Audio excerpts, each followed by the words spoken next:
Agora no dia 1º de junho de 2023 saiu o grande Homem-Aranha através do Aranhaverso.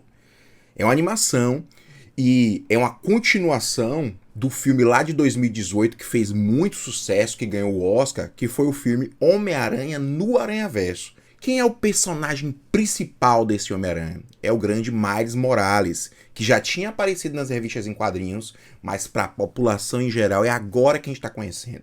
A gente só conhecia o danado do Peter Parker. E desde o primeiro filme, nós vemos que aparece uma série de outros Homens-Aranhas, outras realidades de Homens-Aranhas. Outras realidades que Homem-Aranha são mulheres, que são a própria Gwen Stacy. No primeiro filme apresenta muito dessa realidade, dessas múltiplas realidades, desse multiverso. E agora, nesse segundo filme, mergulha muito mais nessa história. E aí a gente começa a entender que podem existir múltiplas realidades, principalmente nesse mundo da Marvel, esse mundo dos quadrinhos. A Marvel agora está nessa onda ainda de multiverso. Mas será que o que estamos vivendo é realidade? Será que tudo que a gente sente é real? Eu sou Thiago Nascimento, neurologista e nerd, e hoje eu vou explicar o Homem-Aranha no Aranhaverso e, além disso, o que é realidade.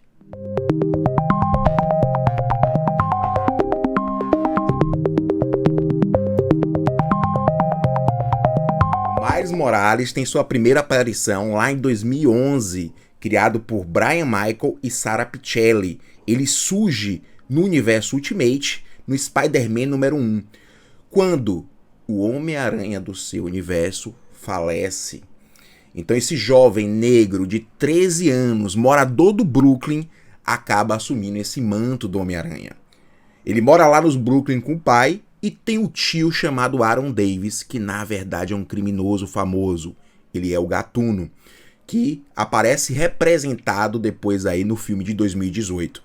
O fato foi que Miles Morales foi ganhando mais sucesso de 2011 até 2015. Em 2015, ele entra no universo principal da Marvel, que é a Terra 616, e aí começa a se juntar com os Vingadores, ajudando eles. E em 2018, quando foi lançado o primeiro filme, mostra a história do Miles Morales, como é que eles ganham os poderes e o surgimento de outros Homens-Aranhas. E aí, em 2019, esse filme de 2018 ganha o Oscar de melhor animação. E agora nós estamos com o grande através do Aranhaverso, trazendo de novo esse personagem e muitos outros Homens-Aranha juntos também. E aí surge a pergunta: o que é real? O que é realidade? Como a gente percebe isso? Muita gente pode dizer que o que é real é a verdade. Ou pode dizer que o que é real é aquilo que é provado. Então vamos para o conceito aqui de verdade. Olha o conceito de verdade. O conceito de verdade diz: verdade, substantivo feminino, a propriedade de estar conforme os fatos ou a realidade. Coisa, fato ou evento real. E quando vamos para o conceito de provado, adjetivo, que se provou terminantemente, demonstrado, certo, comprovado, que passou por prova, teste, verificação, testado, experimentado, verificado. Perceba que tem aí o experimentado. Será que a realidade que a gente sente, na verdade, é uma experiência? Porque se a gente for para o contexto físico, os físicos dizem que aquilo que é considerado um objeto, uma coisa real, é algo que mesmo quando eu não estou percebendo, mesmo que não tem nenhum indivíduo percebendo, aquilo está lá. Uma dor de cabeça, por exemplo, é real? Por esse conceito físico não seria. Porque só quem sente a dor de cabeça é você. É você que está sentindo. Se eu deixar de sentir, a dor de cabeça deixou de existir. Então existe um conceito de realidade experimentada. Aquilo que nós experimentamos. A gente percebe a realidade ao nosso redor usando nossos sentidos, a nossa visão, os odores que sentimos através do olfato, o paladar, o gosto, o que ouvimos. Então nossos sentidos são espécie de captação daquilo que é a realidade. Mas perceba, nós não captamos tudo. Nós sabemos que nós podemos ver um espectro de cores. Tem animais que veem muito mais cores. Então, de repente, nós somos limitados. Nós captamos muita informação, vai para lá para o nosso nervo óptico, vai para o nosso lobo occipital, onde é processado essas imagens, porém, ali é só parte de um todo. Muitas vezes não conseguimos ver o todo. Isaac Newton já tinha dito lá no passado que cores não existem, que na verdade as cores eram um truque evolutivo que seria para a gente ver essas variações de luminosidade. Porque na verdade a cor de um objeto é a luz que ele mais reflete, ele absorve todas as outras. E a que ele reflete é a cor que ele tem. Então a cor, de certa forma, não existe. Olha só como é difícil muitas vezes diferenciar esses próprios sentidos. Se a gente fizer duas notas musicais tocadas ao mesmo tempo, uma pessoa consegue diferenciar essas duas notas. Ele consegue ter essa percepção de diferenciar. Mas e se misturarmos duas cores? Forma uma terceira. A gente não consegue fazer aquela diferenciação melhor. Perceba que até mesmo esses sentidos, eles podem ser modificados de acordo com a circunstância que eles estão. Então já sabemos que não podemos ver tudo, que vemos só uma parte de um todo. Mas será que por que vemos uma parte de um todo? Porque isso é evolutivo. Porque vemos aquela parte que é mais útil pra gente. Para justamente o quê? Sobreviver. E aí eu gosto de trazer uma polêmica aí, que foi aquela de 2015, em que mostraram um vestido. Esse vestido, para alguns, tinha uma cor. Era branco e dourado. Para outros, era azul e preto. Eu vou mostrar a foto aí pra vocês. Foi a maior polêmica na internet nessa época. Esse vestido passou um tempão rodando aí pela internet, as pessoas se questionando, mostrando uma pras outras. A explicação científica para isso era que algumas pessoas, elas eram muito mais diurnas. Então elas captavam mais para branco e dourado. Enquanto aqueles que eram mais adaptados à questão da noite, eram mais noturnos, eram os corujões, eles enxergavam mais azul e preto. Mas perceba que é a mesma figura que é mostrada. E as pessoas tinham percepções diferentes. Olha só, gente. Olha só essa figura. Esse aqui é o tabuleiro de xadrez de Addison. Edward Addison, ele foi um professor lá do MIT, que em 95 ele fez esse experimento. Olha a primeira figura. Nessa primeira figura, a gente vê o ponto A e o ponto B, e aparentemente o ponto A e o ponto B têm cores diferentes. Mas, gente, isso é apenas uma ilusão de ótica.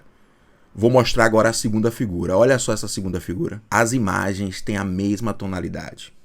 Então perceba como a gente pode ver as realidades de maneira diferente. A realidade, ela pode ser diferente de acordo com as ilusões que são impostas pra gente. Eu trago aqui o grande Anil Kumar Seth, que é um neurocientista muito engajado nessa questão de consciência, muito engajado nessa questão de realidade, publicou vários livros, mais de 100 artigos. O que é que ele diz? Existe uma tal de alucinação controlada. O que é isso? A gente já lembra logo daqueles pacientes com transtorno psiquiátrico, que veem coisas, que veem alterações dessa realidade, né? Que muitas vezes tem um objeto ali, ele vê de outra forma. Esse conceito não é o conceito que ele está falando. Ele está falando de um conceito de alucinação controlada.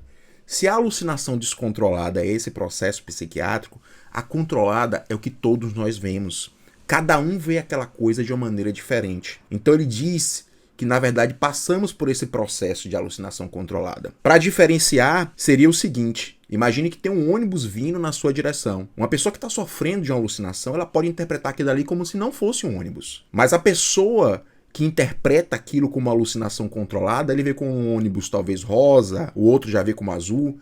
É um processo mais controlado. Não foge tanto, entre aspas, dessa realidade padrão. E aí ele traz um conceito muito interessante, que é o seguinte: na verdade, existe uma entrada de informações pelos nossos sentidos e que vão para o nosso corpo, mas também damos um feedback de volta. Então, não é um processo passivo o processo de compreensão da realidade. É um processo ativo de entrada e mais ativo ainda na saída. O que nossa mente cria são palpites daquilo que é a realidade. Então é um processo que existe um vai e vem.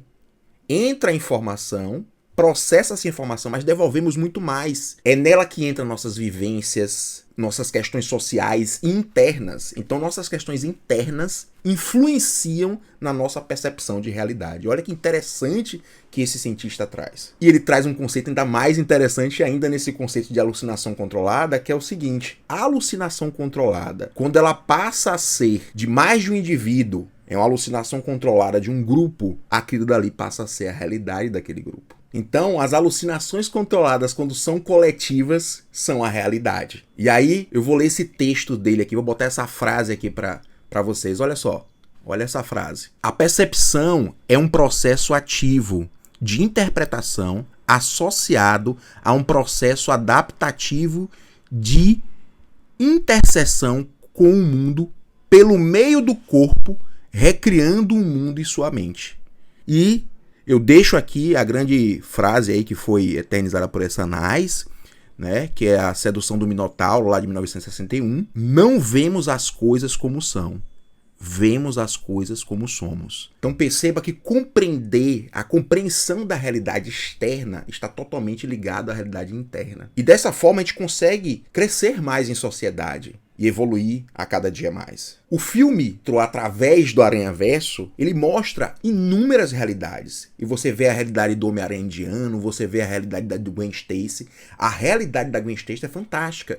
Por quê? Ela tá lá junto com o pai sofrendo as emoções e de repente sai uma pintura naquela realidade, que são as emoções se aflorando. Nossas emoções e o que sentimos também faz parte dessa percepção de realidade.